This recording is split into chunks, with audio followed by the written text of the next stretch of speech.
દવાખાને દેવા જાવ તો અહીંયા લીંબુ પીવા હારા ને 160 થી 200 કિલો.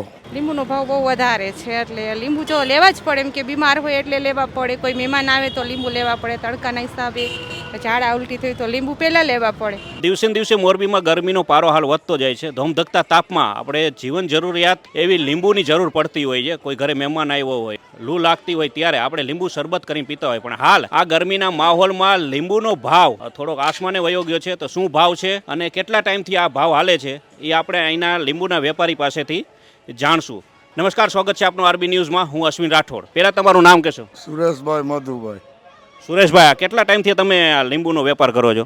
10 વર્ષથી. તો હાલ શું લીંબુનો ભાવ હાલે છે? 160 થી 200 કિલો. અને કેટલા ટાઈમથી આ ભાવ હાલે છે? લગભગ 1.5 મહિનાથી. એટલે 1.5 મહિનાથી આ ભાવ લગાતાર આટલો ને આટલો લીંબુનો ભાવ રહ્યો છે. અને શું આમ લીંબુ અહીંયા આટલો ભાવ છે તો ગરાગીમાં કેવું રહે છે? સારું રહે. છતાં આમ આટલો ભાવ છે તોય માણસો લઈ જાય છે લીંબુ?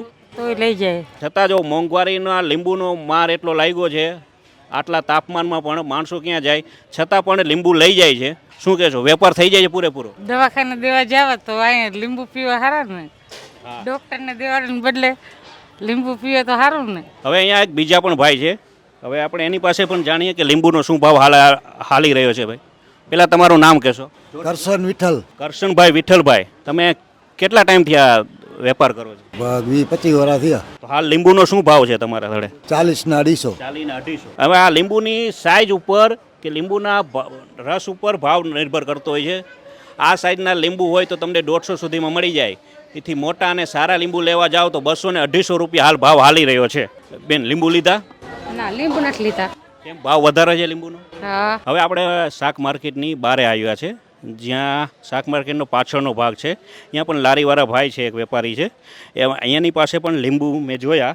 એટલે હવે એને આજનો ભાવ જાણી લઈએ કે શું લીંબુનો ભાવ છે હાલ. આજનો ભાવ 150 રૂપિયા છે.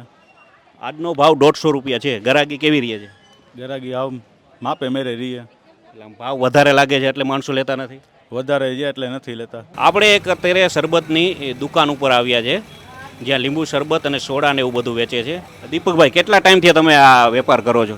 પેલા 25-30 વર્ષ થયા. તો હાલ લીંબુના ભાવ થોડાક વધી ગયા છે, તો એના ઉપર કાંઈ આમ ગ્રાહકમાં કાંઈ અસર એવી દેખાય છે? આમ જો તો ભાવના હિસાબે ગ્રાહકને થોડીક અસર પડે છે અને ગ્રાહકને આમ થોડુંક ઓલું કઠણ જેવું લાગે છે. અને બીજા નંબરમાં આ ભાવના હિસાબે ગ્રાહકમાં થોડીક અસર પડી ગઈ. અહીંયા એક બીજા બેન જોડાયા છે, જે માર્કેટમાં ખરીદી કરવા આવેલા હતા. શું બેન, શું લીંબુ લીધા કે ન લીધા? હા, લીંબુ લીધા. લીધા. કેટલો ભાવ હતો? લીંબુ મોંઘા છે. મોંઘા છે? હા, 60 ના 250. 60 રૂપિયાના 250. છતાં કેમ લેવા પડ્યા? મહેમાનને આવતું હોય એટલે?